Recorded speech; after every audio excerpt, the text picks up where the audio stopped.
realmente, desde muito pequena, né?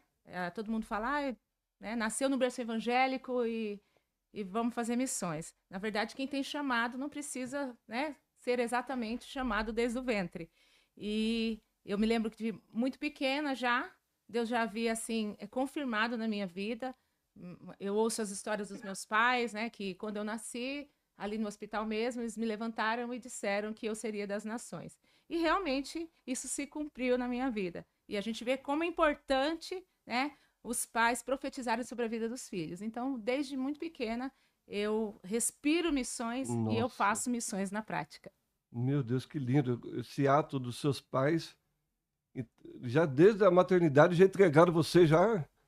Sim, não teve nem como negociar muito, teve como fugir. Não, sem hesitar. Então já estava no seu coração, no coração dos seus pais. Você já veio de uma família sacerdotal já. Isso. Meu pai dirigiu uma obra lá em Ribeirão Pires e minha mãe também acompanhando, e os filhos acompanham os pais, né? Então a Sim. gente foi dentro né, desse contexto, a gente sempre falou de missões, sempre desejava, né? Eu tenho meu irmão mais velho é pastor, né? O outro, meu irmão é um pastor, mas trabalha com, né, com a mídia. Então, assim, a nossa família sempre foi, né, inserida nesse meio profético, nesse meio de missões. Glória a Deus. Então, desde pequeno, então você já veio. Era o sonho, porque geralmente o sonho de consumo de muitas pessoas às vezes é ser um doutor, um advogado, com tantas profissões, mas o seu sonho era ser missionário. No meu coração, eu sempre soube que seria uma missionária. Claro que eu desejei na vida secular, né? Ter uma outra faculdade, né? Fazer algo na vida secular. Mas a minha faculdade foi uma faculdade divina mesmo, foi para missões. Meu Deus do céu, né? Você não podia, aqueles hinos de missão começavam a tocar e chegar. Eu falava de missões, eu estava ali atenta para saber o que, que era, o que, que estava acontecendo, né? E eu sempre louvei um louvor que antigo até, que fala: Eu quisera ir aos campos missionários, eu quisera a tua palavra anunciar. Eu gostava muito, porque falava de campo, falava de anunciar o evangelho. Então, já estava dentro do meu coração o que eu iria ser, né? Nossa, que lindo, lindo. E aí você já estava envolvido ali nos trabalhos locais da igreja, foi tudo um início de um preparo, e você não imaginava onde você ia, muito longe. Nunca imaginei que realmente eu sairia para as nações para fazer aquilo que, né, o Senhor colocou nas minhas mãos. E então, assim, sempre imbuída né, nesse contexto, com os meus pais, escola bíblica, de férias, EBD, sempre envolvida, né? Só que as missões, ela tem uma coisa, ela, ela sempre quer mais de você, né? Eu falo que ela é Sim. insaciável, ela sempre quer mais. E eu me lembro que com 11 anos de idade, eu cheguei ao meu pastor e eu falei: eu preciso fazer alguma coisa com missões, eu preciso dar o start de missões. E meu pastor, na época, ele dizia assim: vai e dá frutos. Ele sempre disse isso. Então, com 11 anos, eu fui batizada com o Espírito Santo com 10 anos de idade. E com 11 anos eu fui fazer missões, do jeito Fala um que eu pouquinho achava. melhor do batismo com o Espírito Santo, aos 10 anos, você falou, né? Fala um pouquinho como foi essa experiência, porque é tudo muito intenso, né? Mesmo que você nasceu num berço evangélico, mas é uma experiência muito forte que impacta pessoas que estão em busca do batismo com o Espírito Santo ainda, né? Sim, foi muito interessante a parte do meu batismo, né, com o Espírito Santo, porque assim a minha família, né, a primeira cristã evangélica mesmo da família toda foi a minha mãe. Nossa, E minha avó, né, por parte de mãe, ela tinha uma outra religião e, e minha mãe se encontrou com Jesus. E eu me lembro que até na história ela pulava a janela para ir para a igreja porque minha avó não gostava. Mas depois que minha mãe deu, né, esse start, esse início mesmo, Deus fez uma obra muito linda na minha família. Hoje, a boa parte da minha família servem ao Senhor. sim. E minha avó e meu avô sempre moraram em sítio, sempre em sítio. E aí, o que, que minha avó fazia? Fazia os cultos dentro do sítio. Então, vinham pessoas da Nossa. cidade e iam, né, para o sítio para ter o culto. E meu avô, com muitos ciúmes da minha avó na época, ele construía as igrejas dentro do sítio. todos os sítios que meu avô teve, tinha uma igreja lá construída, ele construía de madeira, e era ali que até o pessoal das cidades, aqui é de Santo André, Rio Grande da Serra, Nossa. de Santos, era tudo ali no sítio para servir a Deus. E eu me lembro que nós estávamos numa noite, né, adorando ao Senhor, Nossa, que tinha lindo. né, um tangedor tocando Tocando violão, violão. eu e minhas primas ali glorificando ao Senhor, e naquele momento eu falei assim, esse é o ambiente que eu quero estar. Eu lembro que eu era muito pequena, mas eu falei, esse é o ambiente que eu quero estar, porque estava gostoso o ambiente, né? A atmosfera estava muito deliciosa. E dentro daqueles louvores com o tangedor, Deus derramou o seu Espírito Santo sobre a minha vida, porque eu desejei ser batizada com o Espírito Santo. Meu Deus do céu. Um desejo, assim, algo de receber algo mais de Deus. A presença poderosa ali naquele momento. Isso. Nossa, que lindo. E, enfim, uma capacitação, porque o batismo com o Espírito Santo nada mais é do que uma capacitação espiritual que nos impulsiona a buscar cada vez mais os dons, o mais de Deus. E você me falou que aos 11 anos você teve aquele diálogo com o pastor. O Isso. start, conta esse start aí. Então, e aí esse meu pastor na época, ele dava muita, eu falo que ele colocava muita lenha nas crianças, nos jovens, né? Eu vou até, Sim, assim, me comove falar muito disso, porque ele sempre apoiou isso, de todo mundo, glória a né? As Deus. crianças estavam ali unidas, ensaiando para, né, os louvores do domingo, e ele sempre colocando lenha. Então ele falou assim, olha, você vai dar fruto, você vai dar fruto. Ele sempre falava isso. E eu disse, então eu vou começar a fazer missões. E nós tínhamos um cuidado com uma casa de recuperação de jovens drogados, que ficava ali em Ipelândia, Palmeiras, Ipelândia.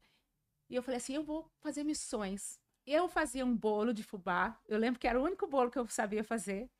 Por isso que Deus honra as coisas mínimas, né?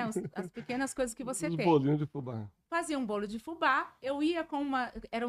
Nós andávamos em três, né? A Eliana Mariano e a Rosana e eu. Nós fazíamos o bolo e levávamos para a casa de recuperação e eu falava assim: vocês querem bolo? E eles falavam: queremos, né? Então, antes do bolo tem uma palavra. E eu pregava do meu jeito, né? Ainda muito pequena, e depois nós oferecíamos o café para eles. Então, as missões começou dentro de uma casa de recuperação Aos 11 anos de idade. aos 11 anos de idade. Não vou nem perguntar quanto tempo que se passou. Deixa pra lá. Esse Ninguém aí a quer gente saber. Não, deixa em off. essa parte a gente pula da história. Verdade. Glória a Deus por isso. Mas importante que você continua fazendo até hoje. Graças a Deus. E vou Que, continuar até que ele venha. até que ele venha. Glória a Deus. Então foi algo assim que começou na casa de recuperação de foi indo. E aquela equipe foi aumentando, foi mudando. Como que foi? Conta pra Então, essa turminha aí. como eu sempre gostei de andar em bando, Eita nós Deus. tínhamos esse grupo. E a gente fez muita coisa. Eu me lembro que eu me reuni com essas meninas mesmo, que tem um testemunho lindo, elas também. E vamos para Santo André. Vai ter uma vigília lá, né, eu lembro que era na Vila Luzita, na época. Nem tinha a quantidade de casas que tem hoje, né? E vamos para a vigília, vamos para tal lugar, e a gente sempre reunida, mas sempre dando destino à palavra de Deus, que foi o que Deus colocou no nosso coração, né? Então a gente sempre estava se movendo. Uma busca incessante. Isso. Então o pessoal que está chegando agora tem que ter essa mesma sede, né? De buscar, que é uma fonte inesgotável, né? Quando você começa a nadar no oceano do Espírito, buscar a presença de Deus, ela é algo que contagiante, né? Sim. Meu Deus do céu. Então, né? E foi indo, com certeza se passaram os anos, né? Sempre tem aquele momento de confronto, como você falou. Conta pra gente se quando foi o momento crucial de falar realmente assim, eu sou uma missionária, não tem pra onde fugir. Conta um pouco sobre tudo isso daí pra gente. Eu sempre gostei de perguntar ao Senhor qual o próximo passo a dar. E eu me lembro que com 18 anos já tinha feito bastante a obra de Deus, mas de uma forma ainda não tão direcionada, com aquela identidade que eu tenho hoje. E chegou com 18 anos, as meninas têm ainda aquelas dúvidas: o que eu vou fazer? O que vai ser daqui para frente, né? Como que vai acontecer comigo? Então eu tinha sonhos, né? Sonho de um casamento, sonho de construir. E chegou com 18 anos, eu disse: e agora? Como vai ser daqui para frente? Eu tenho desejo assim no meu coração de fazer missões, Mas na época eu não tinha recursos para fazer. E eu falei, meu Deus, então eu vou desistir de tudo, porque para ser missionário, hoje você precisa de recursos, né? Com Na certeza. minha cabeça sempre. E eu não queria ser peso a ninguém, até hoje eu tenho essa consciência. Eu não quero ser peso a ninguém, não quero ser um missionário que pese para a igreja, que pese para, né? E aí, quando eu estava com 18 anos, subindo a rua da minha casa, eu estava numa aflição de alma muito grande, porque eu precisava dar destino à minha vida. E quando você decide fazer algo, você muda o seu destino, né? E eu falei, Deus, como vai ser agora? Eu preciso de um start mesmo para me mover dentro daquilo que o Senhor me chamou. E eu estava subindo a rua de casa, a igreja que nós íamos, né? Ela estava aberta, era o porão. Nós ainda não tínhamos construído a parte de cima. Então, nós estávamos no porão. Eu entrei dentro da igreja, as luzes estavam acesas, mas não tinha ninguém. Não tinha o pastor, não tinha ninguém. As luzes estavam acesas, mas não tinha ninguém. Eu acredito que ele estava do lado, uma senhorinha que fazia café todos os dias para ele. Então, eu acredito que ele estava ali e deixou aquele momento, a igreja ali, né, sozinha. E eu entrei e eu sentei, pastor Ivan. Nossa. E eu fiquei olhando, falando, Senhor, dá destino à minha vida, dá destino à minha vida, dá destino à minha vida. E eu chorava muito, pedindo para que o Senhor me desse um destino. E tinha uma Bíblia na cadeira da frente. Deus falou assim, abre a Bíblia. E eu peguei aquela Bíblia, não sei de quem é até hoje, e eu abri. Eu simplesmente, né, peguei e abri. Lindo. E quando eu abri, o primeiro versículo que saltou aos meus olhos foi, clama a mim e responder-te-ei. E anunciar-te-ei coisas grandes e firmes que não sabes. Nossa. E naquele momento eu falei, então eu vou clamar a ti. Muda o curso da minha vida, porque eu quero produzir para o seu reino. Em 4 meses, eu estava dando entrada com o passaporte no Japão. Meu Deus do céu, que lindo. Foi algo assim. Foi uma entrega, você falou um ponto de partida. Eu achei muito interessante. Você que está nos ouvindo, que está ao alcance da nossa voz, um ponto de partida. A missionária falou algo assim, um start. E muitas das vezes nós encontramos parados e pensando qual será o nosso próximo passo. Mas eu tenho certeza que hoje, através da vida da missionária que está aqui, Deus está dando um destino, um propósito, um ponto de partida, um start na sua vida e no seu ministério, e Deus está ativando tudo isso no mundo espiritual. Eu creio. No nome poderoso de Jesus. É uma verdade. Algo está acontecendo aqui. Não está sendo em vão. Deus está movendo essa atmosfera aqui. Não foi por acaso. Deus marcou esse dia. Assim como marcou esses 18 anos. Verdade. Que 4 meses após, você já estava com um visto já indo para... Já dando entrada no Japão. Meu Deus do céu. Então foi um ponto de partida. Foi uma resposta de Deus, porque quando você lê a palavra de Deus, eu zelo muito pela palavra de Deus, porque ela é resposta, ela é alimento, ela é direcionamento, ela muda, ela tem um poder sobrenatural. Quando Deus me fez ler aquele versículo, clama a mim e eu vou te responder, aquilo abriu a minha visão espiritual naquilo que eu estava pedindo, né? Eu sempre falo que toda ação, ela provoca uma reação. Toda ação provoca uma reação. A ação humana se conecta com a reação divina e o milagre acontece. Então, naquele momento, eu clamei ação. E a reação de Deus foi abrir o caminho para mim dar entrada no Japão. Meu Deus, foi algo automático. Imediato. Para mim, eu falo que foi imediato. Gente, que lindo, né? O mover de Deus é o start de Deus, ou seja, é o mover de Deus. E eu creio que nesses últimos dias, Deus está impulsionando muitas vidas aí, para ir, porque Ele continua ainda comissionando vidas. Sim. Para o campo missionário, não para, né? Deus ainda continua chamando, essa mesma voz, ela continua clamando, em busca de pessoas aí dispostas a fazer o ID de Jesus. Como foi lido aqui, como ouvirão se não há quem pregue. Mas Deus está ativando vidas. Amém. Deus está ativando vidas. Eu tenho certeza que, como diz o jovem, não foi A vida no morango não foi fácil. Mamão com açúcar, como diz o mais antigo. Você teve alguns percalços, alguma dificuldade, mas você teve certeza de quem te chamou, que Deus ele chama, capacita e envia. Envia. É, é tudo são etapas. Eu tenho certeza que não foi fácil, mas você prosseguiu adiante. Exato. Uma cultura diferente. Fala pra gente como foi o primeiro impacto ao chegar numa terra que eu não vou nem arriscar querer falar japonês. Você fica à vontade. Eu saí muito empolgada, porque a gente cria uma expectativa, né? Ai, fazer missões para outro país. Hoje, quando eu inicio as pregações, eu sempre falo da seguinte forma: o Japão é onde a criança chora e a mamãe não vê. E eu acredito que em outros lugares também, porque você sair da sua cultura, da sua língua, né, materna, para você fazer missões em outro lugar, não é fácil, né? Hoje em dia tem papai, tem mamãe que manda, que, né, que banca, que paga o curso antes de, né, para a pessoa falar. Mas eu dizer por mim, as missões na prática que eu aprendi e que eu faço sempre foi com muito esforço, com muito esforço. Então o que acontece?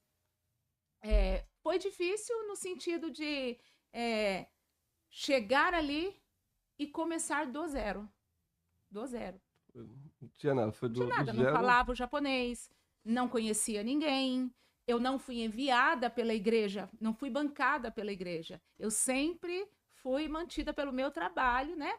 Pelo trabalho do meu esposo. Então, assim, é muito difícil quando você toma esse posicionamento, mas também é muito agradável você, né, saber que você arranca os tocos e vê a glória de Deus. E você viveu de fato a dependência de Deus. Totalmente. Porque é uma terra estranha, uma língua estranha, nada favorável. Nada favorável. Imagino, porque cultura, muda tudo, comida, hábitos e A gente já chega lá no fuso horário. A vida tá de perna pro ar. já vira de ponta cabeça. Literalmente aquele lá foi virado de ponta cabeça. Totalmente. E o choque cultural, né? O que você lembra assim de início que mais bateu assim na hora assim? Foi na cultura, na alimentação? O que você lembra assim um pouco para? O que mais, assim, quando eu cheguei foi como eu vou me virar se eu não sei falar. E eu sou uma pessoa muito comunicativa. Eu gosto de pessoas, eu gosto de falar com pessoas. Então eu falei, eu não posso ficar aqui sem falar, eu preciso. Então a gente logo corre para ver como vai ser, né? E eu me lembro que assim que eu cheguei, me estabeleci, né, onde eu ia morar, num apartamento, um apertamento, né? É que as moradias são pequenas, né? Não todas, mas assim, de início você vai para algo muito pequeno, que se chama, né, é um kitnet aqui. Lá a gente tem outra linguagem, mas é bem pequenininho mesmo. Você dá um passo, você está na cozinha, o segundo passo você está no banheiro, o terceiro passo você está dentro do quarto, da sala, de tudo. Então, assim, é muito... E levanta em pé. Você quase dorme em pé. E ali eu falei, eu vou precisar aprender a falar. E eu preciso de uma igreja. Só que na época, eu fui daqui, não tinha uma assembleia, não tinha uma batista, não tinha, né? E eu falei, eu preciso me embrenhar em algum lugar para que, de fato, aconteça aquilo que eu vim fazer. E procurava e não achava e tudo mais. Eu falei, bom, o que eu vou fazer? Eu vou orar ao Senhor. Eu falei, Senhor, dá destino à minha vida. Eu sempre pedi, Senhor, dá destino à minha vida. E eu me lembro que eu fui num apartamento, né, de uma cunhada minha, e quando eu cheguei no elevador, tinha um papel grudado, mas ele estava rasgado pela metade, porque lá não é igual aqui no Brasil, em todo lugar tem panfleto, oculado, não tem, é muito limpo, é tudo muito limpo. Eu acredito que alguém colou e algum japonês tentou tirar, porque não pode, mas ficou um pedaço. Tinha uma cruz, estava escrito igreja, né? E a cruz, a igreja, estava escrito avivamento da fé. E eu olhei, embaixo estava escrito assim, já meio cortadinho, Kindle Pier, né? E o número. Eu tirei aquele papel, voltei para casa e falei, Deus, é desse lugar que eu vou, né? Só que, como você não fala nada em japonês, eu não sabia nem pedir um táxi em japonês. E meu esposo trabalhava 24 horas, porque ali trabalha muito. Eu peguei esse papel, fui para a avenida e ali Ali começou o desafio, porque eu não sabia se eu podia levantar a mão para chamar o táxi, como que eu ia falar com ele. Você parava na frente do guitarra. Eu levantei a mão, o taxista parou e eu fiz assim, please, can you appear? Aí eu mostrava o papel, please, can you appear? Aí ele, Nani, o que é, o que é? Aí, como a linguagem, o inglês para eles é muito difícil, porque eles não sabem falar o L, a pronúncia do L não existe. Aí ele olhou para mim e ele falou, Kindio Pieró? Era Kindio Pier. Kindio Pieró? E eu disse, yes. Porque era a única coisa que eu poderia falar. E o meu coração disparado, pastor, muito disparado, porque eu não sabia se de fato eu ia chegar onde eu queria chegar. Eu sei que entrei no táxi, ele me levou e parou em frente a uma igreja. E eu falei, é isso aí. Desci, paguei. Quando eu olhei aquela cruz, eu falei, gente, mas eu não sou católica.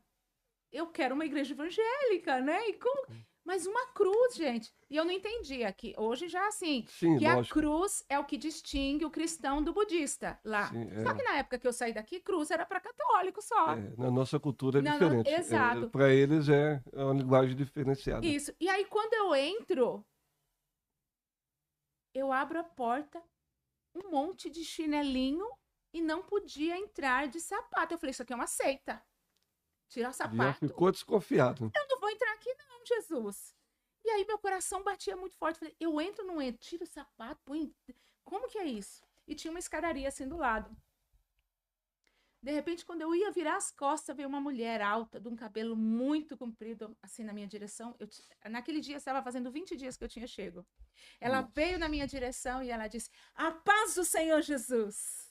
Daí você falou, glória a Deus. Disse, a paz do Senhor. Eu falei, a primeira coisa, por que tem uma cruz? Ela falou, porque aqui, né, a igreja evangélica, para diferenciar do budismo, tem cruz. Aí meu coração foi ficando aquecido. E ela disse, vamos subir, o culto vai iniciar. E eu me lembro que um dia antes de sair do Brasil, eu tive um sonho. E eu não dei muita ênfase para o sonho, por quê? Porque quando você está na expectativa de uma viagem, tal, você sonha, até de barriga cheia. Óbvio. Falei, eu sonhei isso porque eu tô indo para o Japão. Eu sonhei com uma porta de madeira muito grande com uvas talhadas, sabe, na madeira? Sim. E quando essa porta se abria, o púlpito era um púlpito de madeira com uvas talhadas e tinha um japonesinho lá. Eu sonhei com isso. E, né? Mas não liguei. Quando eu subi a escadaria e dou de frente com a porta de madeira, com a uva talhada, eu disse, aqui começa a minha história. Eu chorei copiosamente. Quando ela abriu as portas, missionária Marineide Tori, quando ela abriu a porta, eu olho o púlpito de madeira com a uva talhada. Gente. E o pastor Tori ali na frente dirigindo o culto. Naquele dia eu soube que a minha história começava ali no Japão. Eu já tinha revelado... Um dia antes de eu ir. Pra você não ter dúvida, né? Nenhuma. Que às vezes a gente é confrontado com a dúvida, né? Com medo, com a insegurança. Será que vai dar certo? Será que não vai? E naquele momento você não teve dúvida, que Deus falou, minha filha, é aqui mesmo. Verdade. Aí o pastor já estava ali, estava tudo certo. Ou seja, Deus já tinha preparado tudo. E é assim que Deus faz, né? É o start de Deus. Sim. E tenho certeza que hoje vidas viverão esse start. Amém. Glória a Deus. Estou sentindo Jesus aqui. Graças a Deus. Ele está conosco. Esse start aí vai ativar vidas. Vidas serão ativadas de uma forma uma forma poderosa. O evangelho é um poder de Deus. É poder. Né? O evangelho é poder de Deus. Para a salvação de tudo aquele que nele crê. Verdade. E esse evangelho ele é poderoso, como disse o nosso irmão Paulo, ele já dizia isso. E é verdade. E ele comprou para si povos de todas as nações, tribos e línguas. E eu tenho certeza que o amor de Deus que estava derramado no seu coração, porque geralmente o pessoal escolheu outro lugar para ir do que o Japão, né? Ia procurar a Europa, outro lugar mais acessível na linguística, né? Sim. Mas Deus te levou lá do outro lado do mundo. E aí ele começou. Conta como começou. Daí você foi inserida, porque ele falou, agora eu tô e aí, nesse inserida. E nesse mesmo culto, terminou, as pessoas vieram, né, me cumprimentar, perguntar meu nome e tal. Aí a missionária Marineide falou assim, olha, aqui brasileiro vai e volta, vai para o Brasil, não são assíduos ainda na igreja, nós somos a primeira igreja, né, aqui, e nós queríamos que você volte, que você venha outra vez. Eu disse, eu não vou voltar. Ela olhou para mim, uns olhão assim grandes que ela tem. Nossa. Eu falei assim, eu não vou voltar porque eu vim foi para ficar. Eu tinha certeza absoluta no meu coração que era ali. E ali eu me estabeleci. No segundo culto que eu estava ali, Deus usou uma missionária, que ainda mora lá até, missionária Vilma. Nossa. E ela disse, ela olhou para mim, ela falou, moça, Deus te trouxe para o Japão porque ele vai te lavar, te enxugar, te lavar de novo, te enxugar. Você vai passar por altos e baixos para quando você voltar para a sua nação, você ser uma grande mulher de Deus. Meu Deus. Então ali já eu entendi que não seria bolinho também, que não seria fácil. Não seria um mar de rosas como, né? Hoje missões, missões é passeio. Não, missões não são passeio. Não. Missões é o evangelho sendo pregado, a semente de Deus sendo lançada e você pagando o preço. Esse negócio de falar assim, já pagaram o preço, eu não preciso, eu só vou e faço. Isso é para quem não entendeu ainda o que é missões. Porque eu passei pelos processos que tinha que passar lá. Não foi fácil. Não. Imagino. Mas só que você tinha uma certeza que Deus estava contigo. Em todo momento. Então isso que é o primordial, né? Ter certeza do seu chamado. Não importa a circunstância, haja que houver, mas você tinha certeza que Deus tinha chamado para você para aquele negócio. Sim. E ele foi uma faculdade, então, vamos dizer assim. Aprendizado, aprender um pouco da cultura da língua. Aí a gente tem que arregaçar as mangas, né? Você não vai para ficar tirando foto e dizendo que está fazendo um trabalho. Você não vai para fazer, né? Você tem que ir para fazer acontecer. Então, de imediato, já peguei os jovens para trabalhar com os jovens da igreja. Nós começamos a trabalhar ali com, né, dando destino à vida deles, porque uma coisa que eu gosto é ajudar jovens a dar destino. Eu amo orar na cabeça e falar, Deus, manda mesmo, para ter as experiências e depois colher frutos, né? Então, a gente começou a trabalhar com os jovens e eu comecei a estudar, né? E o estudar é muito difícil lá. Então, eu fazia assim, o que eu faço para aprender? Lá no Japão não é igual aqui no Brasil, que você vai e faz a compra mensal da casa. Lá, todo dia você vai e o mercado tem uma promoção do que fazer. Então, assim, é um pouco metódico, mas eu gosto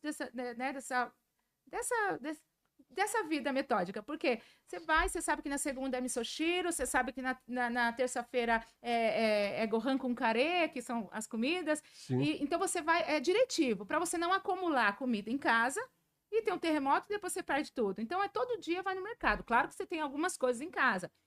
Então, quando as japonesas ali da onde eu morava, elas se preparavam para fazer o kaimono, que é a compra, eu dizia, posso ir junto? Eu falava, ishodeio, posso ir junto? E elas sinalizavam que sim. Então, quando eu chegava no mercado, eu falava assim para elas, eu pegava as coisas e falava assim, korenani, o que é isso? E elas iam falando, isso aqui é sato, é açúcar. Isso. Então foi muito formiguinha para aprender. E muito formiguinha. Mas eu falo algo assim, você não precisa ser fluente, porque eu me lembro que eu nem era fluente, nem conhecia, né? Mal falava o Ohayou, gozaimasu, né? Konbanwa, que é bom dia, boa tarde. Entendi tudo. Eu nem tinha tudo isso, e eu me lembro que eu separei. Eu fiz um encontro de japonês na igreja. Eu convidei todas as mães da escola sem falar japonês.